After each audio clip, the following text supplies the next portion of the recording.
আমি যে বলি যে বাংলাদেশের কোনো মা বাপ নেই, এ কথা বললে আপনারা রাগ হন। এই যে মাইলস্টোনের যে যুদ্ধ বিমানটা পড়ল, এটা কোনো জায়গা? যুদ্ধ বিমান উড়ানোর কোনো জায়গা? প্রায় 200 কোটির উপরে মানুষ এই জায়গায় বাস করে, এই ঢাকা শহরে বাস করে। যুদ্ধ বিমান কি ঢাকা শহর দিয়ে উড়ানোর জায়গা, প্র্যাকটিস করার জায়গা? আমাকে উত্তর দেবেন আপনারা। এতগুলা বাচ্চা আজকে মারা গেল, এত বড় একটা দুর্ঘটনা, এগুলার আপনারা যদি এত নর্মালভাবে নেন, এটা একটা যুদ্ধ বিমান, সে যে কোনো জায়গায় যদি পড়ে যায় তার থেকে ওই বিমানের যত দাম তার থেকে বেশি ক্ষতি হবে। এটা কি যুদ্ধ বিমান ঘোরানোর জায়গা? আমাকে এটা বলেন আপনারা। যুদ্ধ বিমানের জন্য আপনারা খালি জায়গায় যান, যে জায়গায় গাছপালা থাকে সেই জায়গায় যান, যে জায়গায় নদী থাকে সেই জায়গায় যান। দুনিয়ার জায়গা খালি আছে, কেন ঢাকা শহরের ভিতরে উড়াইতে হবে? এদিকে দুনিয়ার মানুষ বাস করে, গরিব থেকে গরিব মানুষ, বড়লোক থেকে বড়লোক মানুষ বাস করে। এটা তো যুদ্ধ বিমান উড়ানোর জায়গা না। আর এরকম যুদ্ধ বিমান দিয়ে কেনই ট্রেনিং হবে, যে যুদ্ধ বিমানের কোনো গ্যারান্টি নাই? এত পুরান যুদ্ধ বিমান দিয়ে কেন করা হচ্ছে? আমার বাসা প্রতিদিন আমার বাসার উপরে দিয়ে এইভাবে যুদ্ধ বিমান যাওয়া হয়। এখন আমিও তো নিরাপদ না, আমার আশেপাশের কোনো মানুষই নিরাপদ না।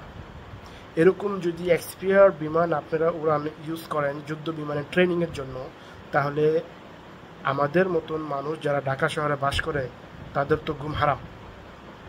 এই সকাল বিকাল ফু ফু করে যে আপনারা চালাচ্ছেন, আপনাদের বিমানের তো ঠিক নেই। বিমানটা কি ভালো আছে না খারাপ আছে, কতটুকু উড়তে পারবে, কত দূর যাইতে পারবে, সেটাই তো নির্দেশিত ঠিক নাই।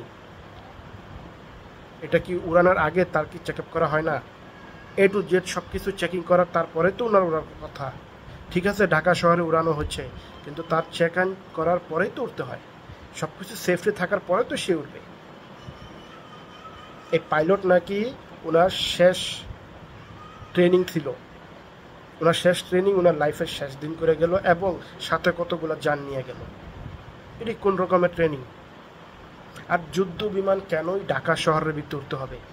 এটা থাকবে বাহিরে, যে জায়গার ভিতরে মানুষের বসবাস নাই।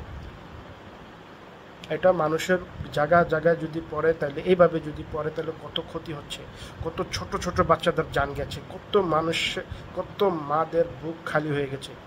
এটার কি হিসাব দিবেন? টাকা দিয়ে? টাকা দিয়ে কি হবে? টাকা দিয়ে কি ওনার সন্তান আসবে? জায়গা আগুন লেগে যায়, জায়গার ভিতরে চিন্তাই হইতেছে, এগুলা কেন হবে? দেশগুলারে কোনো নিয়মে আনতে পারতেছেন না আপনারা। এটা তো দেশ, এটার ভিতরে মানুষ বসবাস করে। এটা যে এই মন না যে যে যার মতন যেটা চাইবে সেটা করবে। বিমান তো নিজের মতন কোনো পাইলট গিয়ে উড়াই ফেলায় নাকি? এটাকে তো এ টু জেড চেক করা হয়েছে, তারপরে কেন এরকম অবহেলা হয়েছে এবং এভাবে অ্যাক্সিডেন্ট হয়েছে?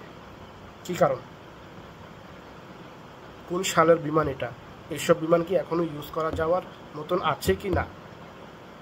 টাকা বাঁচায় কি করবেন? যে কোনো জিনিস করতে হইলে আমাদের 16-18 কোটি মানুষের জান হাতে রেখেই তো করার নিয়ম, যে এন যেন কোনো ক্ষতি না হয়। আমাদের যদি লাভ না হয়, আমাদের ক্ষতিও তো দরকার নাই। কেন এইভাবে ক্ষতি করবে? এটার কি হিসাব দিবে?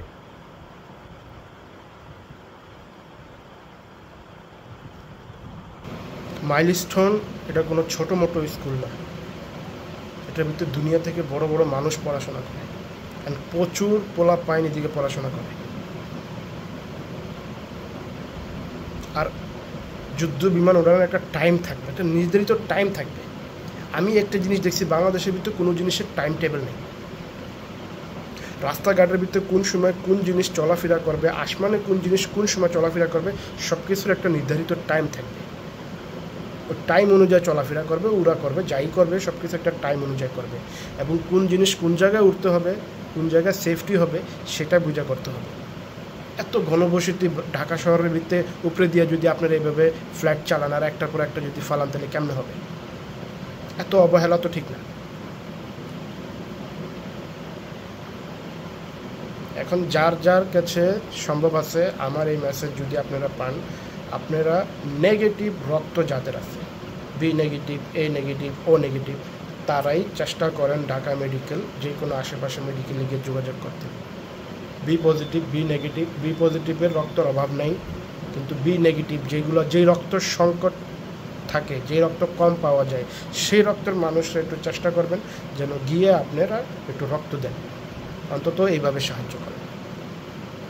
এই দেশের এত বছর কিছু হয় না, আগামীতে কী হবে কেউ বলতে পারে না। তবে যেখানে থাকেন সুস্থ থাকেন এবং সবসময় সতর্কতা থাকেন। আশা করি সবাই ভালো থাকেন। সালাম।